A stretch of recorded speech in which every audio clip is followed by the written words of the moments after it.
Hello everyone, welcome back to my channel. तो आज की वीडियो लेक्चर में मैं आपको वाइट ब्लड सेल्स पढ़ाने वाली हूँ। काफ़ी इजी वे में मैं आपको बताने वाली हूँ ताकि आपको लाइफ टाइम ये रिमेंबर रहे। और प्लेटलेट्स आरबीसी हम ऑलरेडी डिस्कस कर चुके हैं। अगर अभी तक आपने वो वीडियोस नहीं देखी है तो आप चैनल पर जाकर उसको चेकआउट कर सकते हैं। वीडियो में आगे बढ़ने से पहले आप सभी लोगों से रिक्वेस्ट है कि अगर अभी तक आपने मेरे चैनल को सब्सक्राइब नहीं किया है तो चैनल को सब्सक्राइब करके बेल आइकन को प्रेस करना बिल्कुल ना भूलें, ताकि फ्यूचर में अपलोड होने वाली किसी भी न्यू वीडियो का नोटिफिकेशन आप सभी लोगों तक पहुंच जाए। Okay students, without any further delay let's get started. तो जो वाइट ब्लड सेल्स होता है ना, उसको हम लोग WBC भी बोलते हैं, ल्यूकोसाइट्स भी कहते हैं। अब ल्यूकोसाइट्स को आप दो तरीक़ों से लिख सकते हो, दोनों ही सही है, ठीक है। थोड़ा स्पेलिंग जो है वो अलग अलग है बट दोनों ही करेक्ट होता है। अब वाइट ब्लड सेल्स क्या है, तो जो WBC है ना स्टूडेंट्स, वो हमारे बॉडी में डिफेंस का रोल प्ले करता है। हमारे फॉर्म्ड एलिमेंट्स ब्लड में 3 थे, RBC, प्लेटलेट्स एंड WBC। सबका अपना अपना काम है, ठीक है। RBC जो है वो ट्रांसपोर्टेशन का काम करता है, साथ ही में उसके ऊपर एंटीजेंस भी लगे रहते हैं जिससे हमारा ब्लड ग्रुप भी जो है वो आइडेंटिफाई होता है। अब प्लेटलेट्स का क्या काम दिया गया है कि जहाँ पे भी ब्लड क्लॉट बनाना होगा तो प्लेटलेट्स वहाँ पे अपना रोल प्ले करेगी। वैसे ही वाइट ब्लड सेल्स को क्या काम सौंपा गया है कि जहाँ पे भी हमारी बॉडी में अटैक होगा फॉरेन एंटीजन से, तो आपको एक्टिवेट हो जाना है और फॉरेन मटेरियल को बॉडी से जो है वो अटैक करके निकाल देना है, ठीक है। तो वाइट ब्लड सेल्स का ये काम होता है। अब जो WBCs होते हैं स्टूडेंट्स, वो कलरलेस होते हैं, उनका कोई कलर नहीं होता है, उनमें न्यूक्लियस होता है और ये डिफेंस ऑफ बॉडी में हमारी हेल्प करते हैं। क्लासिफिकेशन की बात करते हैं। अब क्लासिफिकेशन याद होना आपके लिए इंपॉर्टेंट है। क्लासिफिकेशन इस बात पे बेस्ड होता है कि जो साइटोप्लाज्म है सेल का, उसके अंदर ग्रैनुअल्स प्रेजेंट है कि नहीं। ग्रैनुअल्स क्या होते हैं? ग्रैनुअल्स छोटे छोटे जो ऐसे जो होते हैं, स्मॉल पॉकेट्स टाइप के होते हैं, जिसके अंदर जो होता है वो टॉक्सिन्स होता है, ठीक है। जब भी हमारे बॉडी के अंदर कोई भी बैक्टीरिया या फॉरेन एंटीजन आएगा तो ये टॉक्सिन्स जो है वो अपना क्या रिलीज करेंगे, बैक्टीसाइडल एजेंट रिलीज करेंगे, जिससे जो बॉडी में बाहर आया हुआ मटेरियल है उनके टॉक्सिन की वजह से वो उनकी डेथ हो जाए, ठीक है। तो उसी बेस पे जिस सेल के अंदर ग्रैनुलोसाइट्स हैं उनको हम लोग बोलते हैं ग्रैनुलोसाइट्स, और जिनके सेल के साइटोप्लाज्म के अंदर ग्रैनुअल्स नहीं है उनको हम लोग ए ग्रैनुलोसाइट्स बोलते हैं, ठीक है। ए से मतलब एब्सेंस है, क्या एब्सेंस है? ग्रैनुलोसाइट। तो ऐसे करके आप इसको याद कर सकते हो। तो ग्रैनुलोसाइट्स के अंदर फर्दर 3 क्लासिफिकेशन है, which is neutrophils, eosinophils and basophils. और ए ग्रैनुलोसाइट्स में हमारे मोनोसाइट्स आते हैं एंड लिम्फोसाइट्स आते हैं। लिम्फोसाइट्स जो होता है फर्दर 2 टाइप्स का होता है, T लिम्फोसाइट्स होता है एंड B लिम्फोसाइट्स होता है, ठीक है। तो चलो पहले डिस्कस कर लेते हैं स्टूडेंट्स ग्रैनुलोसाइट्स को। तो उसमें न्यूट्रोफिल्स जो होते हैं वो प्रोवाइड करवाते हैं first line defence with monocytes, और ये फ्री सेल्स होते हैं। अगर जिन स्टूडेंट्स से मेरा आरी सेल वाला वीडियो नहीं पढ़ा होगा उनको ये टर्म फ्री सेल्स समझ में नहीं आ रहा होगा। फ्री सेल्स यानी कि बॉडी में आराम से फ्रीली जो है इधर उधर वॉन्डर कर सकते हैं, घूम सकते हैं, और जहाँ पे भी इनको फॉरेन मटेरियल दिखा वहाँ पे वो अटैक कर सकते हैं, ठीक है। और ये फ्री सेल होते हैं, फर्स्ट लाइन डिफेंस जो होता है वो प्ले करते हैं विद द मोनोसाइट्स, ठीक है। मोनोसाइट्स और न्यूट्रोफिल दोनों मिलके हमारी बॉडी में सबसे पहले अटैक करते हैं। सेकेंड है हमारा इओसिनोफिल्स, ये रिस्पॉन्सिबल होता है पैरासाइट और पैरासाइटिक वॉर्म्स के खिलाफ, ठीक है। इसका काउंट इंक्रीज होता है जब भी कोई एलर्जिक रिएक्शन होता है। नाउ बेसोफिल्स क्या होते हैं? ये हीलिंग प्रोसेस में हेल्प करते हैं, जहाँ पे भी एलर्जी होता है, जहाँ पे भी हीलिंग की जरूरत होती है, वहाँ पे बेसोफिल सेल्स जो होते हैं वो हमारी हेल्प करते हैं। नाउ ए ग्रैनुलोसाइट्स, इसमें हमारे मोनोसाइट्स होते हैं, ये लार्जेस्ट ल्यूकोसाइट्स होते हैं। ये टर्म आपको याद रखना चाहिए कि ये जो होते हैं ये आपकी कॉम्पिटिटिव एग्जामिनेशन के लिए भी इंपॉर्टेंट है कि लार्जेस्ट ल्यूकोसाइट्स कौन से होते हैं आपके, वो होते हैं मोनोसाइट्स, और ये भी first line of defence of body में हेल्प करते हैं न्यूट्रोफिल्स के साथ मिलके। अब आपके दिमाग में ये आना चाहिए कि ये सब वर्क कैसे करते हैं। तो जैसे मैंने आपको बताया था ना कि इनके साइटोप्लाज्म के अंदर बैक्टीसाइडल एजेंट्स होता है, उससे हेल्प करते हैं, उससे अटैक करते हैं। अभी जो मोनोसाइट्स हो गया ये लार्जेस्ट होता है, first line of defence of body में हेल्प करता है। लिम्फोसाइट्स हमारे 2 तरीके के होते हैं, T लिम्फोसाइट्स और B लिम्फोसाइट्स, ठीक है। T लिम्फोसाइट्स जो होते हैं वो सेल की इम्यूनिटी में हेल्प करते हैं, सेलुलर इम्यूनिटी में हेल्प करते हैं। और जो हमारे B लिम्फोसाइट्स है ये रिस्पॉन्सिबल होते हैं ह्यूमरल इम्यूनिटी के लिए। ह्यूमरस मतलब होता है फ्लूइड, ठीक है। तो ये फ्लूइड में एंटीबॉडीज बना के, ऐसा याद रखो कि B लिम्फोसाइट्स एंटीबॉडीज बनाते हैं, ठीक है। एंटीबॉडीज बना के ये जो भी ऑर्गेनिज्म बाहर से आता है उसको किल करते हैं। और जो T लिम्फोसाइट्स होते हैं वो डायरेक्ट सेलुलर इम्यूनिटी के थ्रू जो भी बाहर से एंटीजन आया है उसको किल करते हैं। तो यहाँ पे हमने 2 टाइप का पढ़ लिया है क्लासिफिकेशन, और आप इस क्लासिफिकेशन को बहुत ही अच्छे तरीके से याद रखना।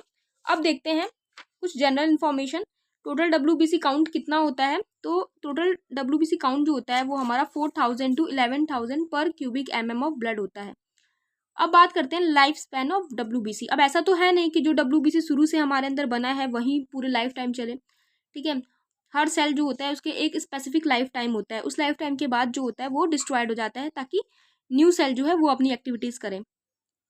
तो न्यूट्रोफिल्स की लाइफ स्पैन जो होती है वो 2 to 5 डेज होती है, बेसोफिल्स की 12 to 15 डेज, इयोसिनोफिल्स की 7 to 12 डेज, मोनोसाइट्स की 2 to 5 डेज एंड लिम्फोसाइट्स की 1.5 to 1 डे, ठीक है। तो सबकी वेरी कर रही है यहाँ पे हमारी लाइफ स्पैन। अब प्रॉपर्टीज ऑफ WBC देखते हैं। हर सेल में कुछ ना कुछ खासियत होती है, उसकी स्पेशलिटी होती है, वैसे ही हमारे WBC में भी क्या स्पेशलिटी है वो हम देखने वाले हैं। फर्स्ट है डायपेडेसिस, सेकेंड है एमोइड मूवमेंट, एग्रेनुलोसाइटोसिस, हीमोटैक्सिस एंड फैगोसाइटोसिस, ठीक है। ये प्रॉपर्टीज के थ्रू ये क्या करते हैं, ये अपना डिफेंस वाला रोल प्ले करते हैं।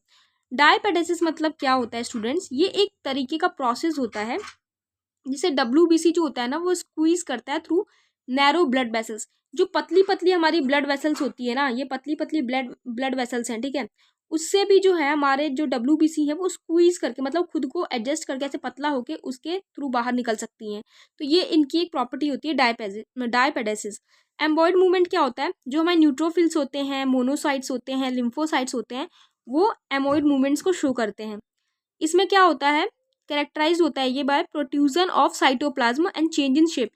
मतलब आप बोल सकते हो कि वो अपना जो है वो शेप बदल सकते हैं, गिरगिट रंग बदलती है लेकिन हमारे WBC अपना शेप बदलते हैं, ठीक है। तो ये इसी को हम लोग एम्बॉयड मूवमेंट कहते हैं। फिर बात करते हैं एग्रेनुलोसाइटोसिस। ये कब होता है, एक्यूट पैथोलॉजिकल कंडीशन में एब्सोल्यूट लीक होता है ग्रेनुलोसाइट्स का, पार्टिकुलरली न्यूट्रोफिल्स में से, इसको हम लोग बोलते हैं एग्रेनुलोसाइट्स, ठीक है। मतलब कुछ ऐसी कंडीशंस हो जाती हैं जिसमें से न्यूट्रोफिल्स के जो ग्रैनुअल्स रहते हैं ना वो बाहर निकल आते हैं, तो उसको उस कंडीशन को बोलते हैं एग्रेनुलोसाइटोसिस। Now chemotaxis. अब देखो कीमोटैक्सिस मतलब आपको समझ में आ रहा है, केमिकल से कुछ रिलेटेड है। तो ये क्या होता है, जहाँ पे भी इंजरी होती है ना हमारी बॉडी में, कहीं पे भी अगर इंजरी होगी, कोई भी फॉरेन मटेरियल हमारी बॉडी में अंदर आएगा और कहीं पे भी अगर इंजरी कॉज कराएगा तो वहाँ से कुछ केमिकल्स रिलीज होंगे, ठीक है। मैसेज तो पहुँचना जरूरी है ना, तो वहाँ पे मैसेज पहुँचेगा WBC के साथ। कैसे पहुँचेगा मैसेज WBC के पास, क्योंकि वहाँ पे इंजर्ड एरिया से केमिकल रिलीज हो रहा है। अब वही केमिकल जो रिलीज होगा वो WBC को अपनी तरफ खींच लाएगा, ठीक है। मतलब बोल सकते हो कि इंजर्ड एरिया में जो केमिकल रिलीज होगा उसकी केमिकल की खुशबू की वजह से, उसके मैसेज की वजह से हमारा WBC अपने आप उस एरिया में खींचा चलता हुआ आ जाएगा। तो इसको बोलते हैं कीमोटैक्सिस, ठीक है। नाउ फैगोसाइटोसिस क्या होता है स्टूडेंट्स, फैगो मतलब क्या होता है, खा जाना, ठीक है, सेल को खा जाना, सेल को डेथ करवा देना। न्यूट्रोफिल और जो मोनोसाइट्स होते हैं वो इनगल्फ कर देते हैं फॉरेन बॉडीज को बाय मीन्स ऑफ फैगोसाइटोसिस। जो न्यूट्रोफिल्स होते हैं हमारे, जो स्टूडेंट्स हमारे न्यूट्रोफिल्स हैं और ये मोनोसाइट्स एंड न्यूट्रोफिल्स हैं, इसको हमने पढ़ा था कि फर्स्ट लाइन डिफेंस भी देते हैं बॉडी में। साथ ही में मोनोसाइट्स और न्यूट्रोफिल्स जो होते हैं, जो भी फॉरेन बॉडीज आएगा उसको डायरेक्ट क्या करेंगे, फैगोसाइटोसिस कर देंगे, डायरेक्ट उसको किल कर देंगे, ठीक है, डायरेक्ट खा जाएंगे उसको। नाउ अब कुछ इंपॉर्टेंट सेल्स है, इसका आपने नाम बहुत बार सुना होगा, तो उसको भी थोड़ा सा हम लोग देख लेते हैं। मास्ट सेल्स क्या होते हैं, ये लार्ज टिश्यू सेल होते हैं जो कि बेसोफिल्स की तरह रिजेंबल करते हैं। जनरली ये फाउंड होते हैं ब्लड वेसल्स के आजू बाजू, प्रोमिनेंटली ये एरियाज में देखने के लिए मिलते हैं, जैसे कि स्किन में, म्यूकोसा ऑफ लंग्स में एंड डाइजेस्टिव ट्रैक्ट में, माउथ में, कंजक्टाइवा एंड नोज में ये मिलते हैं मास्ट सेल्स, ठीक है।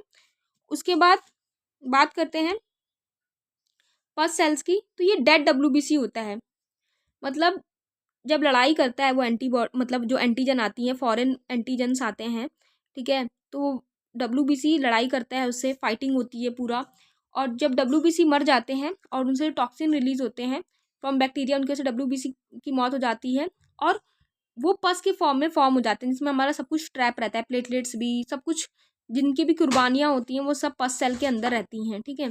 तो वही हमारे पस सेल्स होते हैं। फिर 2 टर्म्स हैं, ल्यूकोसाइटोसिस एंड ल्यूकोपीनिया। ल्यूकोसाइटोसिस मतलब होता है बच्चों इंक्रीज इन WBC काउंट। कुछ ऐसी पैथोलॉजिकल कंडीशंस होती हैं जिसमें हमारा जो होता है WBC का काउंट बढ़ जाता है। क्या कंडीशन हो सकती है, इन्फेक्शन के दौरान।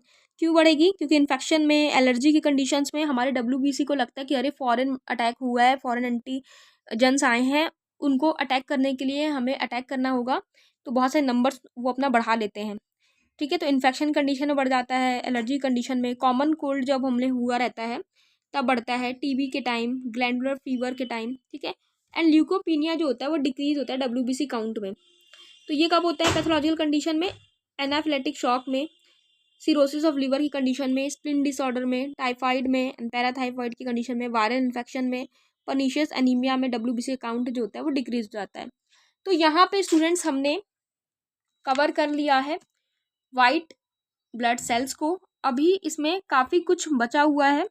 यहाँ पे हमने अभी बस बेसिक चीज़ें जानी है। अभी हमें इम्यूनिटी वगैरह सब पढ़ना है, ठीक है। तो नेक्स्ट वीडियो लेक्चर में हम इम्यूनिटी कवर करेंगे। सो अगर आपको ये वीडियो हेल्पफुल लगी हो तो ज़्यादा से ज़्यादा इसको शेयर करें, चैनल को सब्सक्राइब कर लें, वीडियो को लाइक करें, कमेंट करें आपको जो भी न्यू टॉपिक के ऊपर वीडियोस चाहिए, और जो भी आपके डाउट्स हो you can ask freely in the comment section. I will definitely try to answer you all. Thank you so much for watching this video.